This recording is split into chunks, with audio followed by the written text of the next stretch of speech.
எவன் ஃபோன் பண்ணிட்டு? ஏய் என்னடா வந்து நேரம் இருக்கேன் பார்த்துறோம். என்ன இப்போ சும்மா இருக்கணும். மசாலா பூரி சாப்பிட போறேன். எப்பா அதான் கிளம்பு.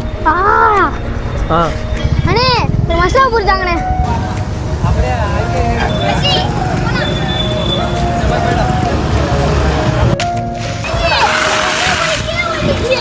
போய்க்கலாம் போ.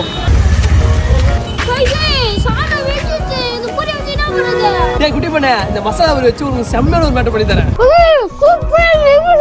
ஒரு வாள்ல எண்ணெய் ஊத்திட்டு 3 முட்டையை ஒச்ச ஊத்திட்டு வெங்காயம் பச்சை மிளகாய் இஞ்சி பூண்டு சேர்த்து வதக்கிட்டு கேரட் பீன்ஸ் முட்டைக்கோசு கேப்சிகம் 100 கிராம் சிக்கன் பகோடா பூரியை நல்லா உடைச்சு போட்டுட்டு soya sauce chilli sauce garam masala chilli powder chicken masala pepper தேவையான உப்பு சேர்த்துட்டு கிளறி விட்டா சிக்கன் ஃப்ரைடு பூரி ரெடி.